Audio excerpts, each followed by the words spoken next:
What if one of the biggest broadcasters in the world dragged a man with dementia into court over a forgotten TV license bill? It sounds unbelievable, but this week, it really happened. And the reaction?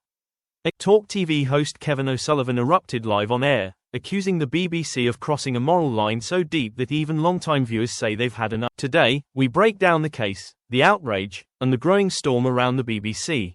It started with a 69-year-old man, living alone, battling dementia, and struggling to keep up with his bill. He wrote a heartfelt letter to the court, explaining how his health had declined and how debt crept in. His daughter, a single mother, eventually took over his finances, but the TV license fee slipped through the cracks. The magistrate accepted his guilty plea. The punishment? £50 in costs and a £26 victim surcharge. That's when Kevin O'Sullivan lost it. On his morning show, he blasted the BBC. A pensioner with dementia has to pay them £26 victim surcharge. That is an indictment of this country, and of the BBC.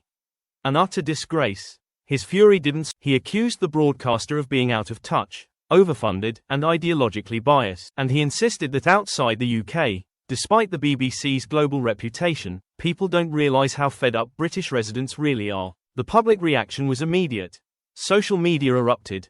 Viewers on X called the situation disgusting, outrageous, and proof the BBC should be scrapped entirely. Many claimed they've already stopped watching.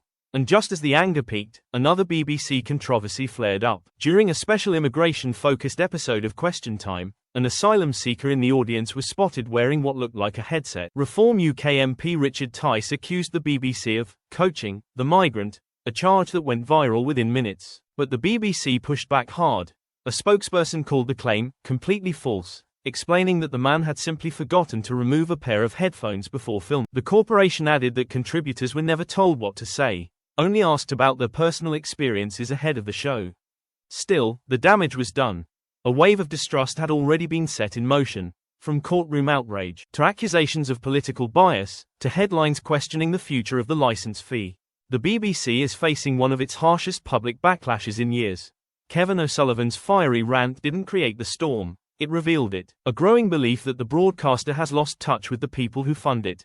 And for critics, the message is brutally clear. If the BBC wants to keep its place in British life, it may need to rebuild trust from the ground up. But for now, one case, one pensioner, and one explosive rant have reignited a debate that refuses to die.